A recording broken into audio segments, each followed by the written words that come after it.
Welcome everybody. My name's Jo Taylor and I live I live in St Monans, and I'm part of the group of people who are trying to save St Monans Church for the community. As you can tell, my accent is not Scottish. I'm not from Scotland originally. I'm from Wales, Borodar, all the Welsh people there. And I've been living in this village though for about 20 years, and I was a member of the Church of Scotland, and my children were christened in this church. And was it not for COVID, my husband would have been buried in this, or his funeral would have been probably in this church. So it's very, very close to my heart.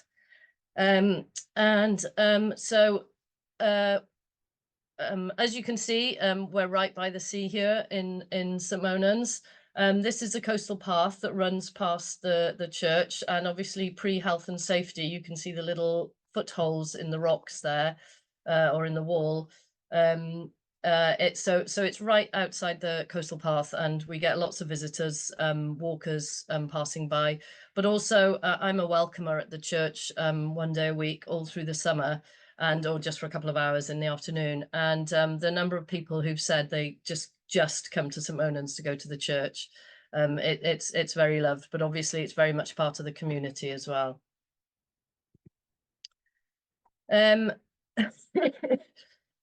So, sorry, I'm just going to use my mouse to move. Everyone's in front of my speaker's notes. Can I shut that? No, sorry. I'm just going to try and move the where the speaker's notes are there. Hide. There we go. Right. We set up SMAKE because the Church of Scotland reviewed their churches and decided to sell, as Deborah mentioned. I'm stunned by that figure of 400 and the how many there are being sold. So yeah, they decided to sell a bunch of churches, including something as historic and important as St Monans Church. And I think one of the reasons why St Monans Church was added was because the congregation decided they didn't want to use it anymore. Rather, we've got a rather lovely church hall in their village, and they rather move the services there and make it a bit more accessible, make it a bit more central to the village. And not all the congregation agreed with that, I have to say. So anyway, the church wasn't being used, and you know, the Church of Scotland seized on that, I think, in order to sort of jettison it. And so we felt it needed saving. It you know, may deteriorate in the time that they're not using it. So we had to take action. And this church means so much to so many people. So you know, I'm very much an incomer in the village. You know, I'm very, very welcomed. Obviously, I'm very much part of the community, but I don't have a village surname. There are people, we're a tiny community, about 1,400, which I think is possibly one of the reasons why it's been so easy to drum up support, because there are families here going back generations, and there are people who were christened in the church who've been to that church all their life and want to have their funerals in the church. So it's you know, really, really important to a lot of people. We have a village festival every year called the Sea Queen, and part of the festival is we go along to the church, and there's a little ceremony on the bridge.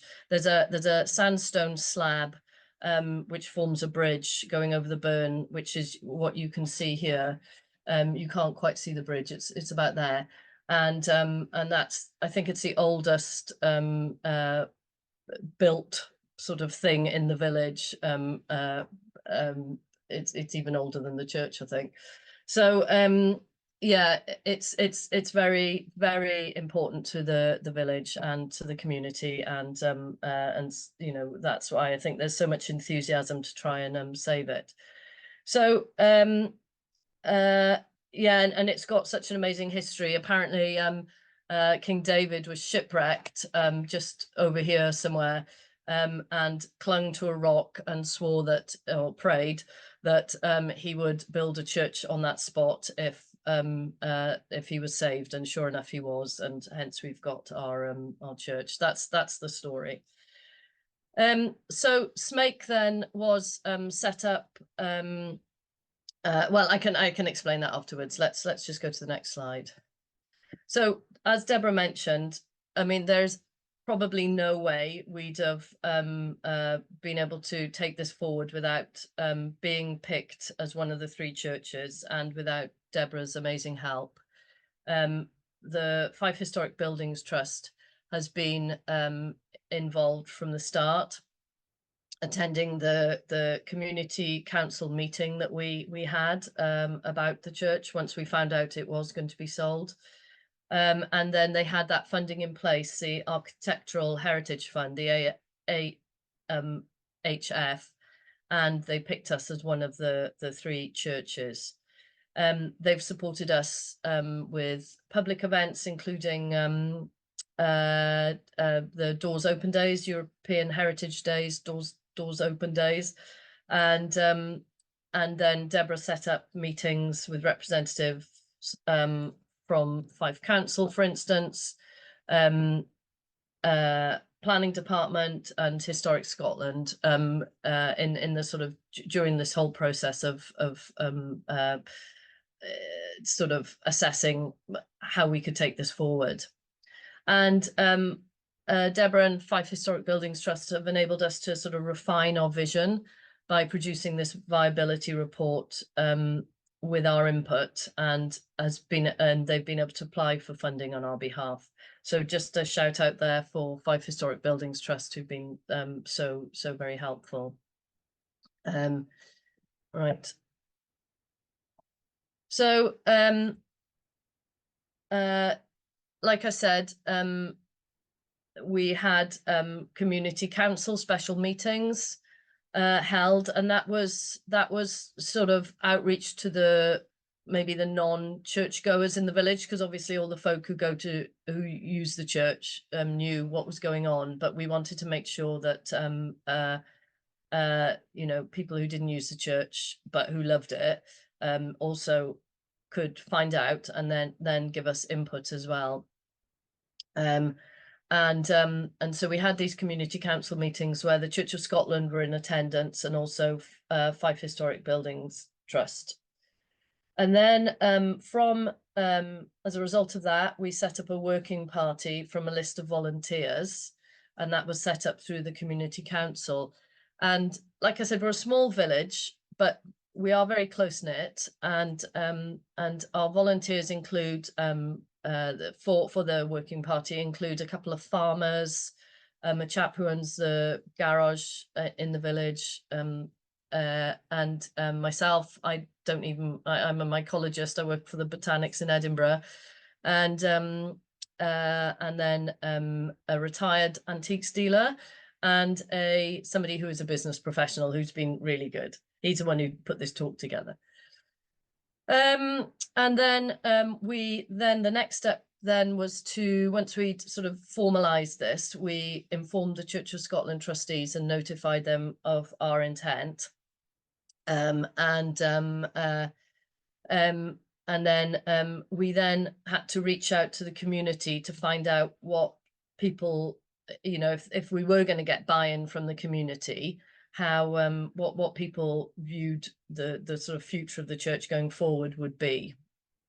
And we found Victoria's guide, Your Church, Your Community, really useful, and also I think we looked at a whole bunch of other case studies from other successful sort of community buyouts of churches. And then we sort of from that we were able to you know, sort of get a bit of a vision, which was sort of to enable St Monans Church to be used to the benefit of the community of St Monans. So yeah, so that's the sort of beginning of the journey. So the community engagement then, we had a couple of community engagement days. One was the sort of kickoff. I can't remember that was maybe June last year or earlier perhaps. And we opened the church up and invited the community in, and publicized it on Facebook and in the paper or whatever, and got the community in to come in and say what they wanted the church to be like. So we had things like, at the old Kirk, I would like to see, and then a whole bunch of post-it notes there from what people would like to see, and then a whole bunch of post-it notes from what people would not want to see. And a lot of that was they didn't want it to go into private hands. Yeah, and so what we wanted to do was to make sure that everybody had a say. So we didn't just do this first day. We then had a second opportunity then during our Sea Queen Day, and again, same format, flip charts, talking to people, what they wanted. People were also interested as to what was happening, so we were able to communicate that. And so we were getting a community consensus, and we were getting buy-in therefore and support from them. Locally, there have been some projects. So sorry, I'm trying to find my mouse here. So there's a quite a famous church which is now converted into a hall in Anstruther called Drill Hall, which is where John Knox once preached. So that's been renovated recently, so we talked to them. We also, as Deborah said, got Fife Voluntary Action. Maureen from Fife Voluntary Action came to speak to us several times now. She's been really helpful. Got our local MPs involved, Wendy Chamberlain. We've been supported by local councillors, Fife Council and Planning. So we've got all sorts of advice and support on how to set up then our organisation SMAKE. So that's the St Monans Auld Kirk Enterprise. We did have a few other alternatives to that name, and SMAKE means to like the taste of something. So so it we had to check it didn't mean anything rude or whatever, but yeah. And then we've got a SMAKE Facebook page, and we update that with pictures and just a bit of information about what's going on. So this is the word cloud from the feedback we got from these events. Oh, we also had, I should mention, that Doors Open Day that I talked about before, where there was even more opportunity for feedback. So over the summer, we had 3 feedback events. And this is a word cloud that Deborah put together, collated from all those words. And if a word is mentioned more often, it gets bigger in the word cloud. I don't know if you're all familiar with how these word clouds work. So yeah, there was that's what people are interested in. They want funerals and weddings, events, because the church is used for quite a lot of events. It's used for funerals and weddings, but it's also used for worship, obviously. And then like we have arts festivals and things going on. So last summer we got 300 people in the church, 75 cars in the car park, and there was some concert going on in there. And every year it's used for the East Nuke Festival, and it's a lovely venue. It's got great acoustics and it's so beautiful. It's such a lovely setting. It's also used for filming. You can see filming here. So if anyone's seen the Railwayman film with Colin Firth and Nicole Kidman, the wedding scene was filmed in this church. And Colin Firth was back a few months ago filming something else. I can't remember what film that is. Anyway, these were all the sort of ideas people had. And this led us to our vision, which is, as I said, to enable St Monans Auld Kirk to be used for the benefit of the community of St Monans. So the next steps then are to finalise the governance required to take the project forward, and we've pretty much done that. I think we're waiting for our constitution to come back, and then we're going to apply, or we might have already done this, to apply to Companies House to get registered there.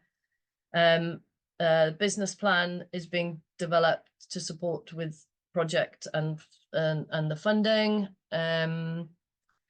We're looking for funding in advance of taking over the church. So we are reviewing the funding streams available to support with a purchase for the community. And we're having this independent valuation that's already in process. And we've got the architects in place and the conservation what's it called, the conservation lady anyway, who's come along and is doing the conservation report.